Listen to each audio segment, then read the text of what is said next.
या ऐसे आतंकवादियों को तत्काल एनकाउंटर किया जाए, ऐसे आतंकवादियों को गिरफ्तार करे और देश को नफरत की आग में झुलसने से रोक सके, देश को गृह युद्ध की तरफ बढ़ने से रोक सके। आर्टिकल 25 की धज्जियां उड़ाते हैं और इनको अदालतों पर विश्वास नहीं, कानून पर विश्वास नहीं। ये बराबरी की बात करने वालों का दुश्मन है, ये देशभक्ति की बात करने वालों का दुश्मन है। क्या प्रॉफेट मोहम्मद सल्लल्लाहु अलैहि वसल्लम, जिनकी वजह से पूरी दुनिया का वजूद कायम है, क्या उनकी शान में गुस्ताखी करके इंडिया सुपर पावर बनेगा? आपके मुंह में दही जम चुकी है, आपकी जबान पे ताला लग चुका है। जो आतंकवादी खुलेआम संविधान को चेतावनी दे रहा है, अदालतों को चेतावनी दे रहा है, पुलिस को चैलेंज कर रहा कि इसमें योगी जी और नरेंद्र मोदी जी और उत्तर प्रदेश पुलिस भी शामिल है। मैं कह रहा हूं कि अगर कोई श्री राम पर भी टिप्पणी करता है वो भी दुश्मन है।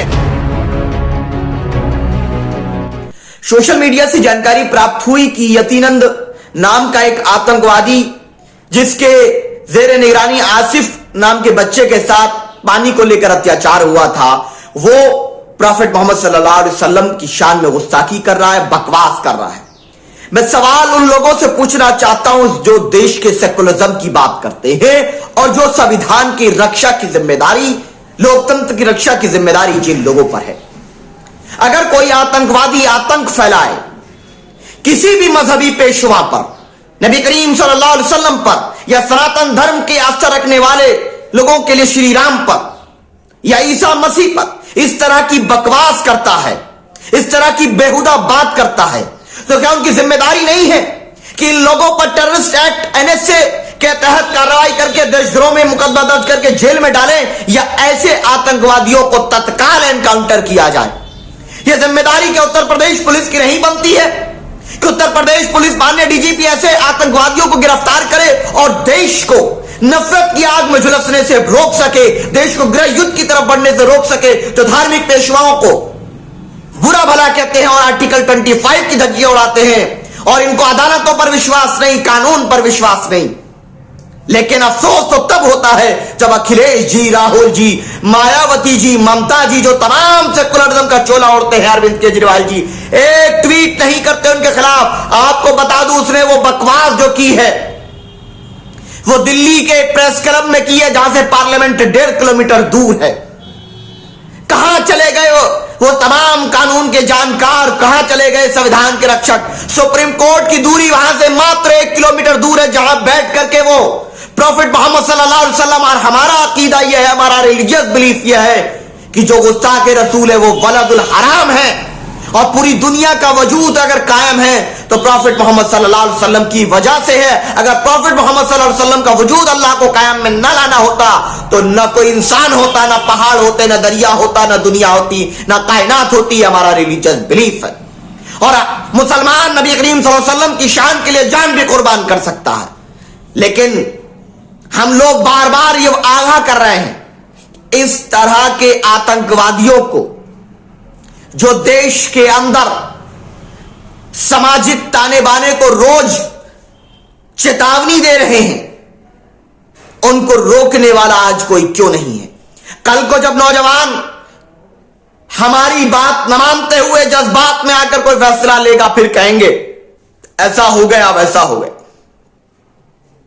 जब अनारकी होगी तो क्या होगा?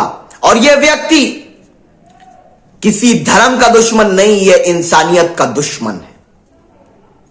यह महिलाओं की अधिकार की बात करने वालों का दुश्मन है, यह बराबरी की बात करने वालों का दुश्मन है, यह देशभक्ति की बात करने वालों का दुश्मन है, यह भेदभाव को समाप्त करने वालों का दुश्मन है, यह न्याय की बात करने वालों का दुश्मन है। क्योंकि प्रॉफेट मोहम्मद सल्लल्लाहु अलैहि वसल्लम का जो निजाम है गवर्नमेंट का, जो चलाई है सरकार, उस अजीम हुक्मरान, अजीम बादशाह आकाए दो जहाने, वो यही फार्मूला है जिसको कहा अहकाम इलाही, निजाम मुस्तफा, अत्याचार किसी से ना हो, बेटी की इज्जत सर्वोपरि है, चाहे बेटी किस जात धर्म संप्रदाय की है, यह मसला नहीं है। वो बेटी है और उसकी इज्जत की हिफाजत, उसकी आबरू की हिफाजत जिम्मेदारी है। पड़ोसी का एहतराम, उसके हकूक, उस पर अत्याचार ना हो, चाहे पड़ोसी किस जाति धर्म का हो, यह मसला नहीं। कोई काला गोरे पर, मालदार गरीब पर फौकियत नहीं रखेगा, सुपीरियर नहीं होगा, चाहे उसका धर्म कुछ भी हो, जाति कुछ भी हो, संप्रदाय कुछ भी हो, भाषा कुछ भी हो, लिंग कुछ भी हो। कोई किसी के साथ अत्याचार नहीं करेगा, चाहे कोई किसी जाति का हो, धर्म का हो, संप्रदाय का हो। यह मानवता को एक जो संदेश दुनिया में पहली बार गया है सिस्टमैटिक तरीके से, वो निजाम मुस्तफा है। और उनको चैलेंज, उनको बकवास करेगा। और अफसोस कि सब खामोश, लेकिन हम परवाह करते हैं हिंदुस्तान की यकजहती की, हिंदुस्तान के अंदर अमन की, हिंदुस्तान के अंदर आतंकवादियों के सफाई की, हिंदुस्तान के को सुपर पावर बनाने की। क्या प्रॉफेट मोहम्मद सल्लल्लाहु अलैहि वसल्लम, जिनकी वजह से पूरी दुनिया का वजूद कायम है, क्या उनकी शान में गुस्ताखी करके इंडिया सुपर पावर बनेगा? हरगिज नहीं बनेगा।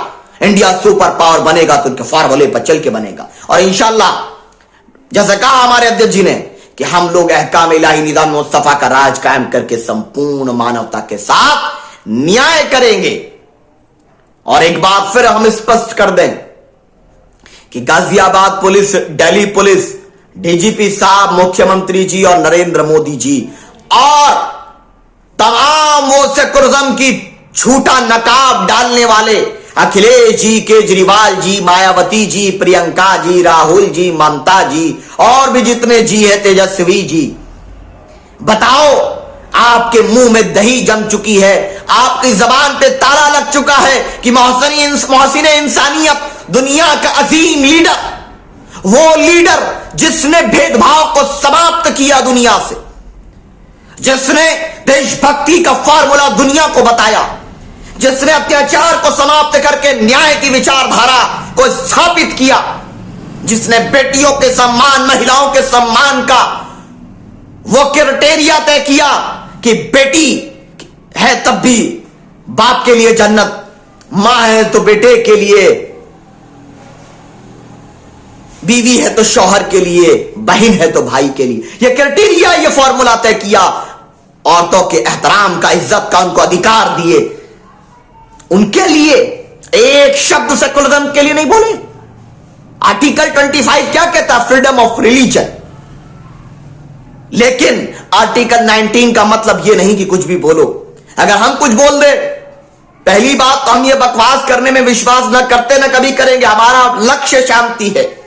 लेकिन अगर 1% कोई हम बोल देते तो अपन मुकदमा दर्ज करके जेल डाल देते और बोले ये आतंकवादी है। लेकिन जो आतंकवादी खुलेआम संविधान को चेतावनी दे रहा है, अदालतों को चेतावनी दे रहा है, पुलिस को चैलेंज कर रहा, उसके खिलाफ अगर कार्रवाई नहीं होती तो यह जाना जाएगा कि इसमें योगी जी और नरेंद्र मोदी जी और उत्तर प्रदेश पुलिस भी शामिल है। इसका समर्थन डायरेक्टली और इनडायरेक्टली कर रही है। अगर इस पे कार्रवाई नहीं होती है तो बार बार मैंने उत्तर प्रदेश पुलिस को टैग किया और प्रयास यही है कि ऐसे व्यक्ति, मैं ये नहीं कह रहा कि सिर्फ उस पर कार्रवाई हो जो इस्लाम पर टिप्पणी करे, नहीं, मैं कह रहा हूं कि अगर कोई श्री राम पर भी टिप्पणी करता है वो भी दुश्मन है, क्योंकि दोनों के दोनों एक विचारधारा के हैं।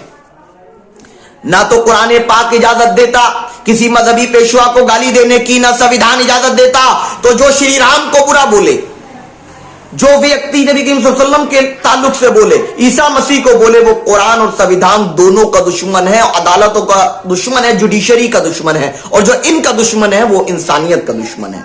ये तमाम इश्यूज को आपको रेज करना होगा, आपको वेकअप होना पड़ेगा और इसको इक्वल रेस्पॉन्सिबिलिटी मानना पड़ेगा कि इस मुद्दे को उठाना हर धर्म, हर जाति, हर समाज की जिम्मेदारी है। अगर आप अपने देश से सच्चा प्रेम करते हैं, आपको यह मुद्दा उठाना चाहिए। अगर देश को सुपर पावर बनाना चाहते हैं, देश में तरक्की चाहते हैं, क्योंकि सारी चीजें तहस नहस हो जाएंगी इस तरह की बकवास करने से। ऐसे लोग अगर सर उठाएंगे तो कल कोई श्री राम को कहेगा, कल कोई ईसा मसीह को कहेगा। तो ऐसे जानवरों की समाज में जगह नहीं होनी चाहिए। ऐसे जानवरों का इलाज, ऐसे आतंकवादियों का इलाज सिर्फ सजा हो।